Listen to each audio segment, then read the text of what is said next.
જય સ્વામિનારાયણ.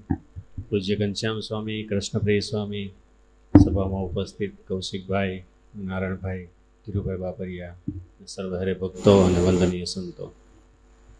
સંતોની હાજરીમાં બહુ જાજુ બોલવાનું તો હોય નહીં, હૃદયના ઉદ્ગાર પ્રગટ કરી શકીએ. સ્વામીએ કથામાં જે વાત કરી ભગવાનના સ્વરૂપમાં પ્રીતિની, શાસ્ત્રીજી મહારાજની, તો આપણે બધા જોઈએ છીએ કે શાસ્ત્રીજી મહારાજના સંપૂર્ણ જીવન દરમિયાન સ્વામીનું એક જ મિશન હતું કે ઝાઝા જીવ કેમ ભગવાન ભજે ને કેમ ભગવાનને ઓળખે.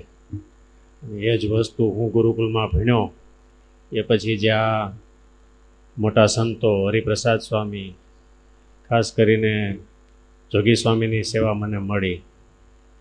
જોગી સ્વામીનું આપણે જીવન જોઈએ તો આખો દિવસ સ્વામી સતત સ્વામિનારાયણને સવારની વહેલી પૂજાથી સ્વામીનું એવું જીવન હતું.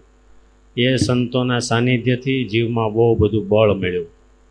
અને હરિપ્રસાદ સ્વામી કે એના હૃદયની કરુણા સતત હંમેશા અમારા પરિવાર ઉપર, ક્યારેય ક્યાંય નહોતું ત્યારે પણ સ્વામીનું એવું હેત હતું.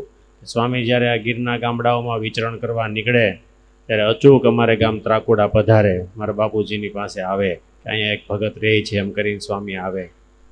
મને પ્રસંગ યાદ છે અને મેં પહેલાં પણ કીધેલું છે. સ્વામી એકવાર અમારે ગામડે આવ્યા હતા અને સેજે જૂના મકાન પહેલાં તો નળિયાવાળા હોય, એના નેવા બધા નીચા હોય, એટલે સ્વામી આમ જાતા હતા પધરામણી કરીને પાછા. સ્વામીની પાઘ સેજે તે ઓલા પતરાના નેજવા નાખ્યા હોય ને એમાં ભરાણી, અને સ્વામી આમ મકાન સામે ઉપર દ્રષ્ટિ કરી. બાપુજીને કહે, ભગત ક્યારે બીજા મકાન બનાવવાના છો એમ. બાપુજી કે કરશું સ્વામી ક્યારેક ફરી થશે ત્યારે. એટલે આમ સ્વામી આંખ મીચી ગયા અને સ્વામી એવી કોઈ ભગવાનને પ્રાર્થના કરી હશે. તો મારા બાપુજી કહે છે કે એ જે સ્વામી આંખ મીચીને પ્રાર્થના કરી અને આપણું દરિદ્ર ગયું એમ. એટલે આવા ભગવાનના સમર્થ સંત કે એના એક સંકલ્પ માત્રથી આપણું પ્રારબ્ધ બદલી જાય એવા આપણને આ સંતો મળ્યા છે. અને આ સંતો છે એ જ સાચા અર્થમાં આપણને ભગવાનનો સાચો ભેટો કરાવી શકે એવા સંતો છે.